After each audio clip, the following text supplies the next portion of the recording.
Marco, I want to commend you for your tireless diplomacy over the last couple of months. You've traveled the whole world. I also want to thank you for what you did before as a senator, supporting NATO.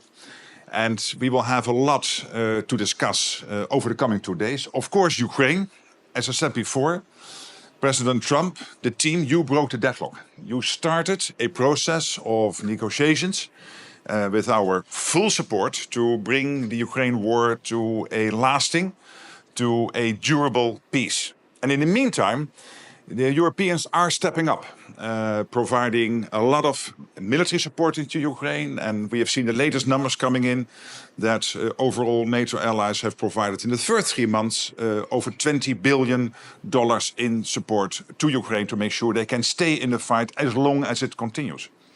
We will also discuss the other threats over the next 2 days. Of course, Russia, which is our long-term threat, but also the increasing problems we have with China, of course, North Korea, Iran, and all of these four getting more and more connected, and these two theaters getting more and more connected and working intertwined. We know that the United States is a staunch ally in NATO. I had a very good meeting with the president, with President Trump, but that commitment comes with an expectation. And the expectation is that the European allies and Canada need to spend more. Since Trump 45, the aggregate extra spending from Canada and Europe has been $700 billion up to now. But when you look at the hundreds of billions of euros/dollars now rolling in the last couple of months, this is probably the biggest surge in defense spending we have seen in Canada and Europe since the Cold War, since the Berlin Wall came down. So that is good news, but still we need to do more. And then, of course, we will meet with the partners from Japan, South Korea, Australia and New Zealand, also to discuss another important issue, which is defense industrial production and how we can do more with them to work together. So lots of ground to cover. But again, a warm welcome. Please. Thank you. And I'm glad you had a good meeting. I know I was out of the country while you were there, but I know you had a good meeting with the president.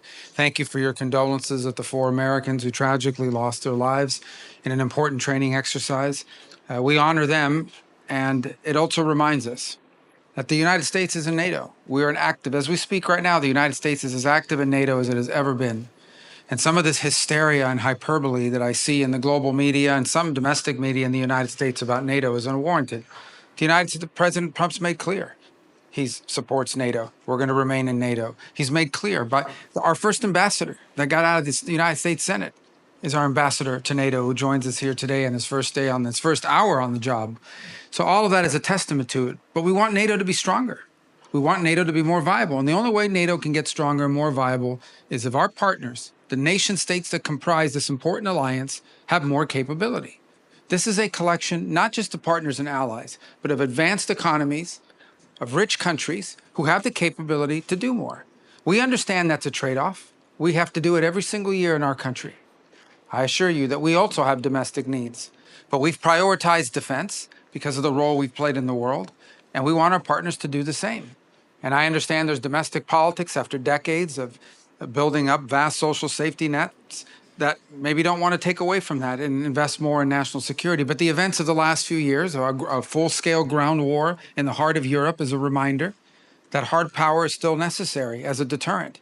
And so we do want to leave here with an understanding that we are on a pathway, a realistic pathway, to every single one of the members committing and fulfilling a promise to reach up to 5% of spending. That includes the United States will have to increase its percentage, because if the threats truly are as dire as I believe they are, and the members of this alliance believe they are, then that threat has to be confronted by a full and real commitment to have the capability to confront these things, to confront them.